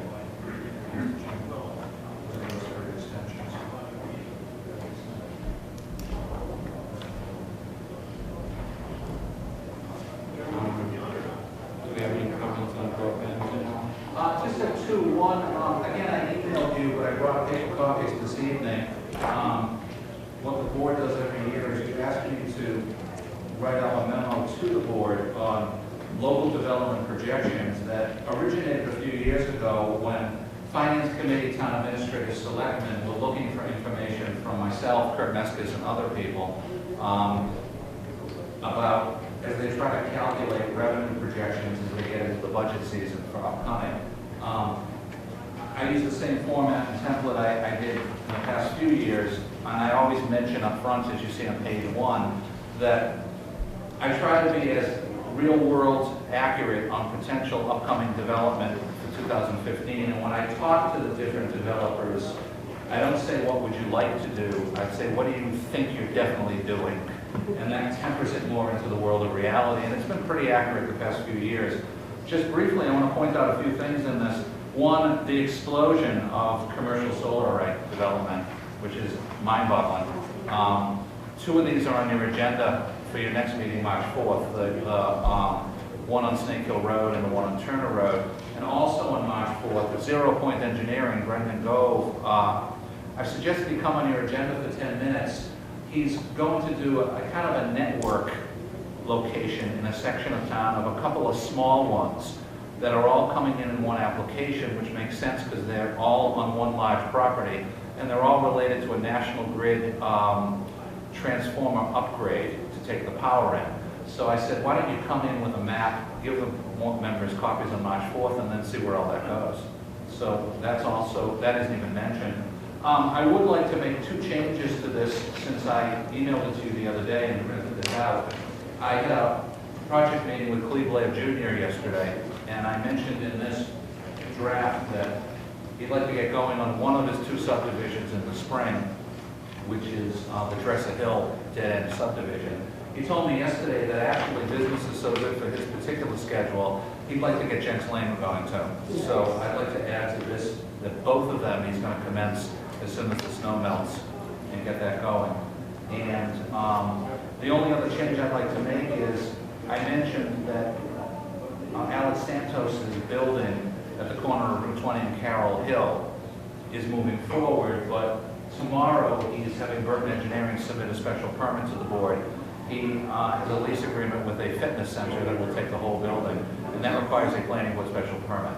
It's the opposite of the women's only ones like Curves. It's a men's only. Really? And yes. And I asked him why would we do it only, and apparently it's more like rugged type of things, that rolling tire type of workouts or something. But apparently this is a company that specializes in that niche of the fitness world. So that'll be coming in tomorrow to get on your March 18th agenda. What you usually do is, after you get this memo, we do a cover letter from the chairman to the following. It'll go to Selectman, Administrator, Finance Committee, and Debbie Checkerini, the Assessor. Not really, because those are the 4 that use it. It's more of a data thing. You could if you'd like, but we've always just sent it to those 4 because they would try to use this to crunch revenue projections in the budget process. It's up to you though, if you want to have you say what it's sent to. No, but we could if you'd like, it's not a problem. It's just, those 4 use it in terms of actual budget calculation. So you want to add those 3 articles that you mentioned? Yes. Just came in the last. Yes, I'd like to add them in tomorrow. Okay. Thank you. And then you want to send this out to those articles? Yes. Yes. So the 2015 local development projects with Alan adding those 3 other proposed things that you talked about. Do I have a motion to accept these proposals as written? All in favor? Aye. Thank you.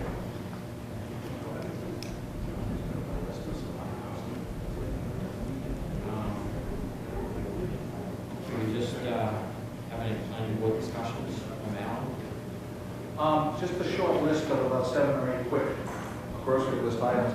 Again, at your next meeting, on the main agenda items on March 4th, you'll open 2 moderate-sized solar public hearings, the Turner Road one that Burton Engineering has designed for a solar energy company, and the Snake Hill Road one that actually is a South Carolina engineering firm on behalf of National Grid.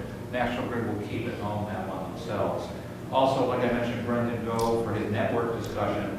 And the 4th item on your agenda is an initial conversation with Casella on the concept of potential zoning revisions to allow that landfill proposal to move forward. I had an excellent positive conference call this morning with a team of Casella people, and they're very open to, A, they'd like to come in on March 4th and just introduce themselves to you.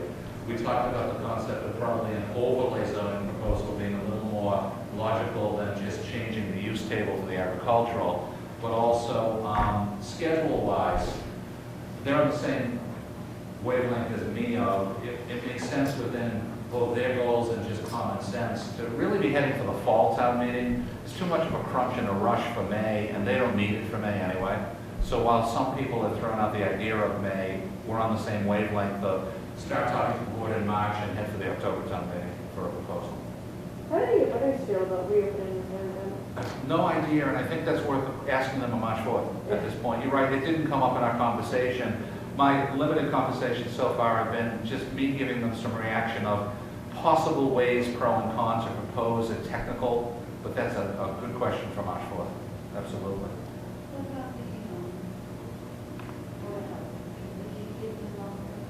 They already are. What they've done is they met with the Board of Health a week or 2 ago. They met with the Selectmen a week or 2 ago. And now they just like to open a direct conduit to you on zoning.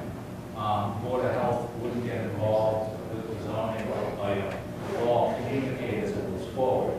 But initially, they just want to talk only about technical zoning possibility and options from our board. But yes, they will need, under state regulations, what they call a site assignment permit from the Board of Health. And they already initiated talking with them face-to-face about that process. They'll also file in the near future. They do trigger a NEPA filing with the state EPA, and they're rolling as a first step of permitting and work task that, and we'll receive copies from MEPA and all of that stuff. And MEPA will come out and hold a scoping session, and so that is running on a parallel track too, apparently. So they're getting out of the gate with all the right data. Again, we haven't received the formal registration information yet, but again, keep in mind, Saturday, March 21st is the statewide planning board conference at the Holy Cross. I'm on a panel with Ralph Wilmer. I'll get you the info if anyone wants to go. Patty and I have gone the past few years, and other board members have gone before too. We haven't heard anything on the PATH grant, the housing analysis yet, but it's too soon anyway.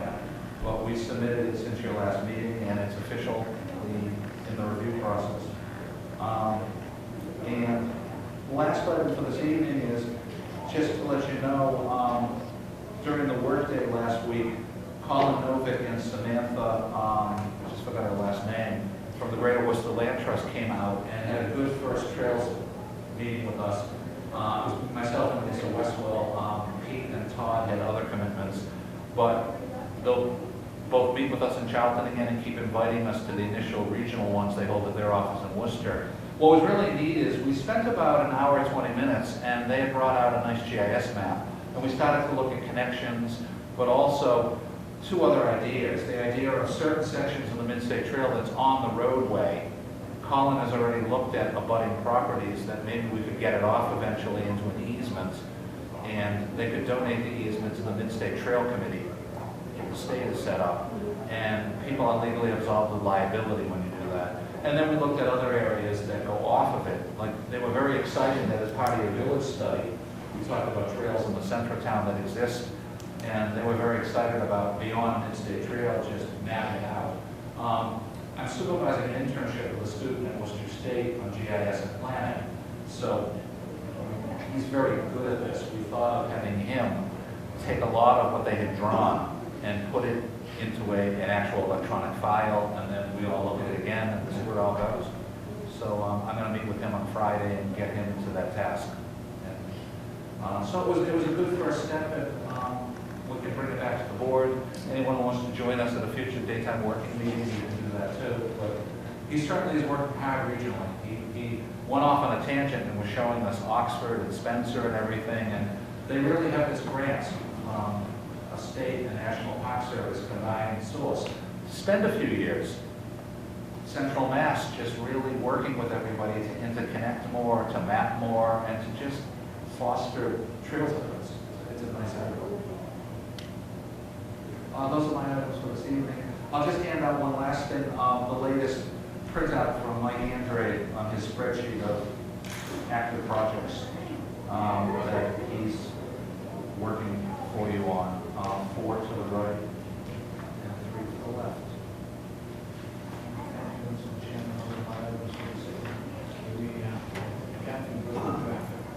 May 14th copies. Yes, So that we can pass them on. this evening we could see. I guess Lloyd handed in at the end of the hearing just his response to Jennifer's items. So here's 4 to the right. 3 to the left. I guess that triggers just one last question for the board. When the studies come out, we've been putting them on the webpage, and people pro and con say they appreciate it. So the traffic report is on, and the noise study will too. Do you want Jennifer's review that we talked about this evening to go on the web, and that way it's accessible to people? I think it's a good idea. Sure, it's all public record. It would make it easier for people to get it without having to come down to the town hall or... Email me or whatever. Yeah, so, okay, thanks. I'll tell Lisa, the webmaster, tomorrow. I'll give it to her. Before we conclude tonight, we do have a couple planning board bills to pay. We have some from Graves Engineering.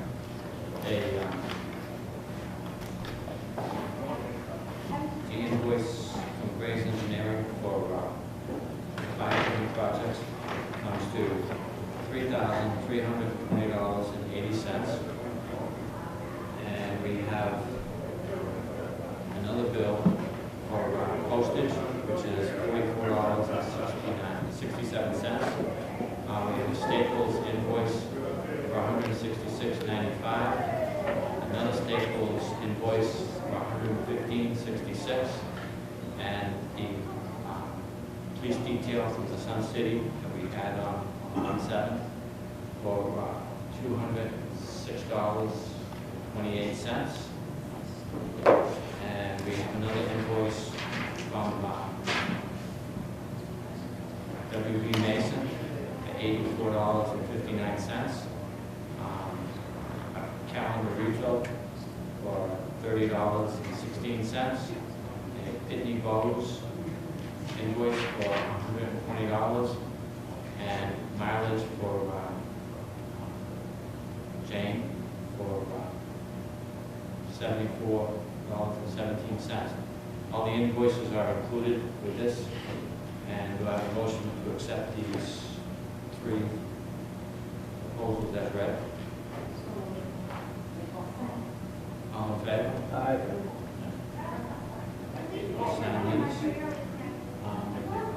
Any board members have any other questions at this time? So Jennifer Connelly recommended that they do an additional traffic count for like 2 hours on like a Tuesday night or whatever. And then look at the 49 intersection as well and the signage. Do we have to direct them to look at that, or? I think he took that tonight as directed, Okay. yes. Yes, and what he'll do is he'll take his traffic impact analysis that is dated January 13th, 2015, incorporate that in a revision, date it that, and it'll say revised, whatever. But yeah, Lloyd, they're not arguing, it's clear, and Lloyd spoke briefly to us in terms of he'll just keep rolling. So it won't be postponed for later down the line in terms of him working on that and providing you with that. I have to ask the question though, on that. There's no sports going on right now. There's no holidays, and it's the dead of winter when people aren't going out. Why would we want a study for 2 hours on a random? Well, what Jennifer's recommending, and I agree, is you've heard from a lot of people in the neighborhood tonight concerned about the fact that the initial baseline was taken in December during the holiday season. So it would very quickly and simply be able for Lloyd to do it. Okay. And it would put to rest that issue. Okay. It would say, you know, it's not the holiday week. Okay. And even though it's February, and they still have their mathematical adjustants that if he increased the December one by 14%, he'll increase the February one by X percent. So it addresses that question. Okay, thank you. You're welcome. That's Good good. point. You have a question? I did. Well, when we're talking about the traffic and everything, you know, I'm a big believer in signs, you know, campground ahead, raceway ahead or something. And, but also, is that something we can have put in like now? Oh, it's part of the overall site plan review, yes. Okay. And part of your final decision, you can get very specific on that, as a condition of.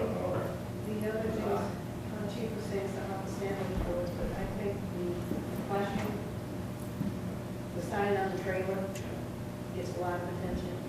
And maybe even if Sun City has to invest in one of their own, you know, event. something. Sure, no, that definitely, you have the, I would use the word power, and you have the ability through the site plan process to finalize that, sure. Or- Any other questions at this time? Nope.